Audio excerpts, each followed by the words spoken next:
Hello বন্ধুরা, আজকেও আমি একটা অনুপাত সমানুপাতের অঙ্ক নিয়ে এসেছি। এখানে দেওয়া আছে if 4/9a equals to 60% of B equals to 2/c, then a is to B is to C equals to what?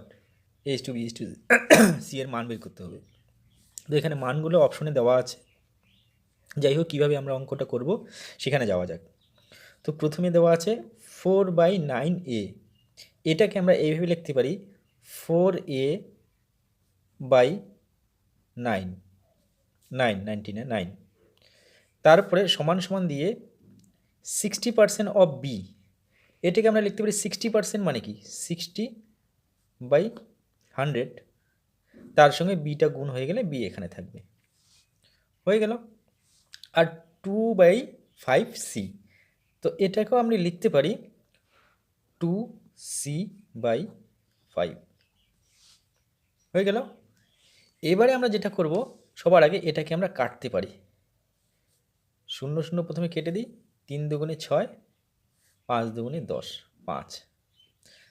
তাহলে আমরা এখানে পেয়ে যাচ্ছি 4a/9 equals to 3b/5 equals to 2c/5। তো এখন আমরা যেটা করব, সবথেকে সহজ পদ্ধতি সেটা হলো উপরে যে এই যে 4 আছে, এখানে যে 3 আছে, এখানে যে 2 আছে, এগুলার এলসিএম বের করব। মানে 4, 3, 2 এর এলসিএম কি হবে? কত হয়? 12 হবে। এই যে আমরা 12 পেলাম, 12 দিয়ে এগুলাকে গুণ করব, অর্থাৎ 12 আর 9 গুণ করব, 5-এর সঙ্গেও 12 গুণ করব, এখানেও 5-এর সঙ্গে গুণ করব।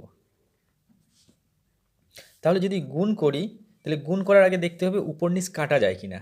তো দেখা যাচ্ছে 4 দিয়ে 12কে কাটলে 3 পাচ্ছি, 3 দিয়ে 12কে কাটলে 4 পাচ্ছি, আর 2 দিয়ে 12কে কাটলে আমরা পাচ্ছি 6।